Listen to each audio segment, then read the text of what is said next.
Today on DockSide TV, as you can see, we're bundled up. And we are not even daring to get on that Lake Pontchartrain today. We're coming to hide in the woods and catch some Sacalaits. Stay tuned for this episode of DockSide TV.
This lake doesn't produce a lot of big ones.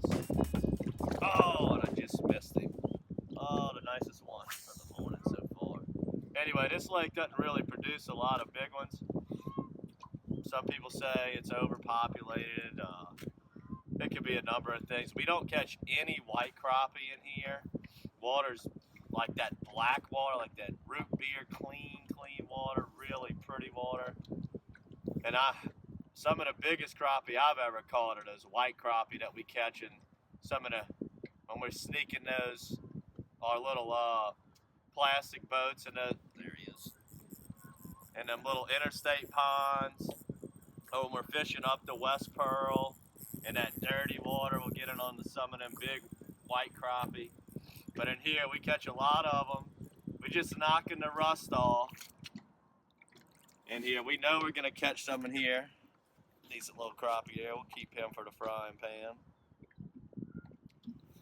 But here on DockSide TV, no matter what the elements are, like today would be miserable out on the lake trying to chase down specks and reds. But we can come back here in a secluded area, got some tall trees blocking the wind, and we always have some species of fish to fish for as we manufacture something for everything. And this is the Matrix Mini, catching nice black crappie like this right here. And this is the fish that, you know, we catch a lot of these in here. Every once in a while we'll bump into a big bass fishing for these crappie in here.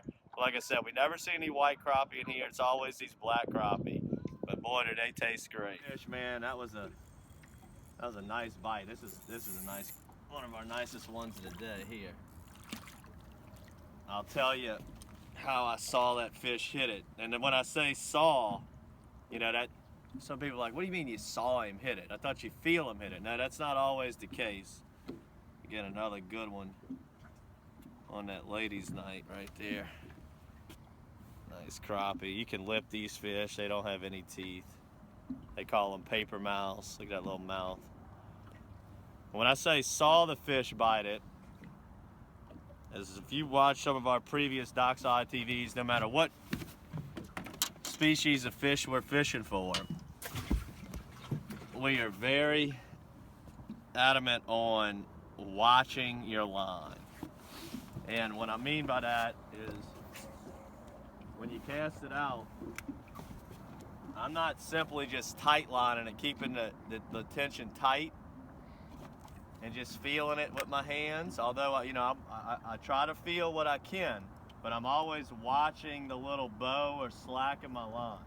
And what happened was on that fish, I popped it a few times and brought the lure up.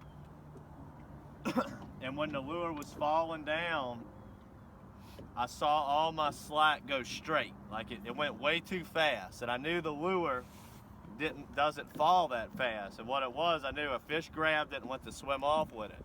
And that's what we call line watching. And that's what I mean when I say I saw the bite. I didn't feel it at all because I had a big loop of slack in my line. I just saw the slack go tight and I knew it was a fish. And that's one of the biggest tips or techniques that I can give on jigging off the bottom for any species of fish, not just crappie. You know, people know when we're fishing speckled trout in that deep water, they know it's well known that it's a very hard technique. It's hard to do. But the secret to it is being able to watch your line, and that's why the braid, when we use braid for these crappie, we use a white braid. If we were using a green braid, it's gonna blend in with the water and I can't see it that good. So I can't see my bites, I can't see when the lure's hitting the bottom, but with this being white, it contrasts against the water so well to where I can visually see it very well. And then when putting the fluorocarbon leader on the end of it, you don't have to worry about the fish seeing it.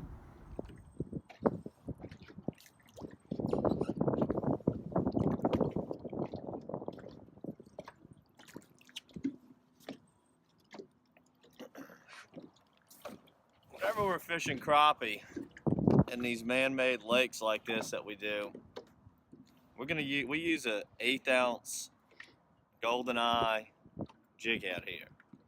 Let me go ahead and put this little sucker in the well because we're gonna fry these up tonight. But we don't use real light stuff in these deep lakes, as these lakes we're fishing them in 15 to 20 foot, and on the coldest of days in the winter and early spring, this is where we like to come because we can find them grouped up in that deep water. We use the 1/8 ounce to get it down in that 15, 20 foot of water. And we like to use either some type of braided line when we do this because it's really hard to feel the bite on these little panfish, these little crappie. And we're fishing so deep, you know, that makes it hard. But what we do on the end is we tie a uni knot and we go from the braid to a 6-pound fluorocarbon.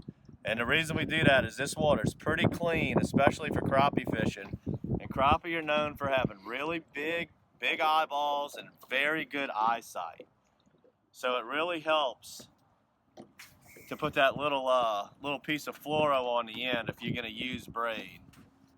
Now you could use complete fluoro if you wanted in here, where your whole reel's got fluoro, but this deep water, especially with a little breeze like this floating around, seems like to really give us a little bit of an advantage to have the braid.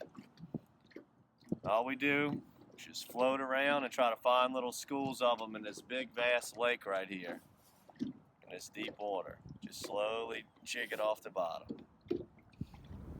All right, what I like to do a lot of times when I'm trying to locate the fish in the middle of this vast lake, this big lake, is I'll just simply put the wind in my face and then I'll just cast out into the wind, trolling motor off. I might bump the trolling motor just to kind of steer the boat. But what I'm wanting the wind to do is just blow me down the lake. So I'll open my bail if I feel my slack getting too tight, and I'm just jigging off the bottom. It's almost like trolling, but instead of just putting a pole in a rod holder and just trolling around, I like to just simply bump it. One, it makes it more fun to actually feel the bite.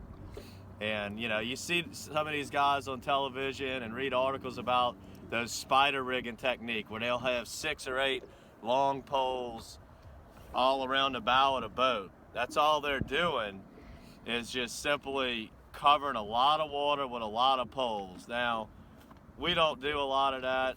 You know, I like to just fish with one pole. We're simply out here trying to catch a few and have some fun. But it's a very effective method of fishing. It would be very effective in these deep lakes like this.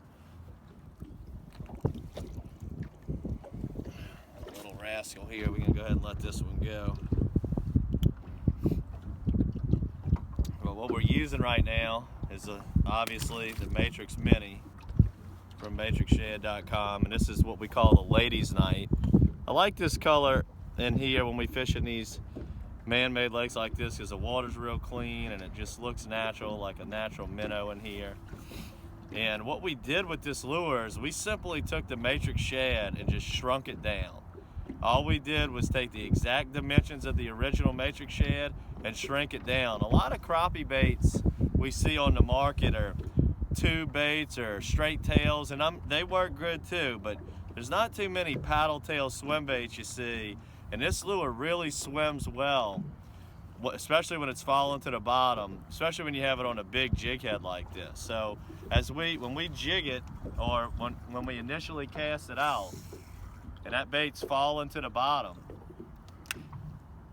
on the whole way down, it's doing a swimming motion because of the gravity of that big jig head on there. And I mean, it is a very, very effective lure to fish in all situations, but especially in deep water crappie jigging.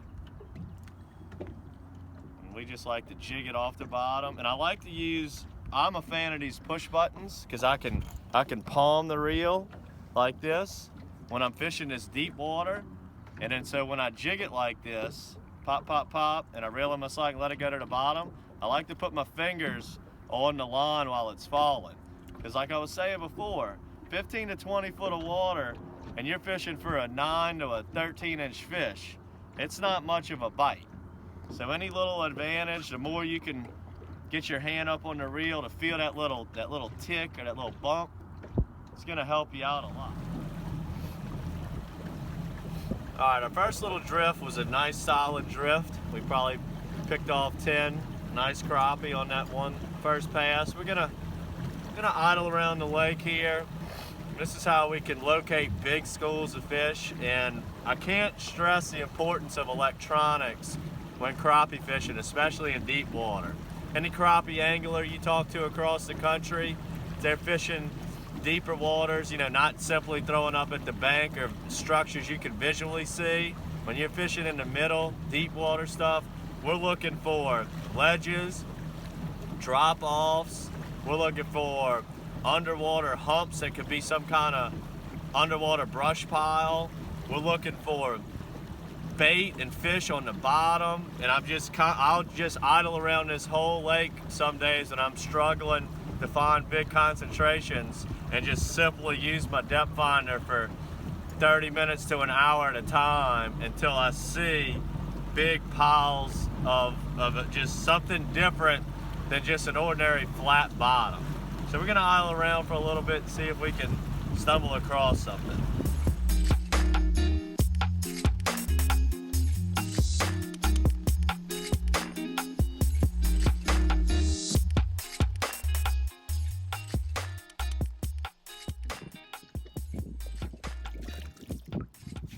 Yeah, that's the size we're looking for right there. Well, we just moved. So we were talking about we were going to move around a little bit and look for some structures and stuff on the depth finder. Saw some bait or fish or whatever, just an abnormalness to the bottom. Came over, second cast, boom, nice slab right there. That's the size we're looking for. That's why you want to move around and use your electronics, because before we were catching like a lot of 8, 9, 10 inchers. This is a solid, probably 12-inch crappie right there. This is a real nice one for this area. Nice black crappie. See if we can get some more slabbers like this.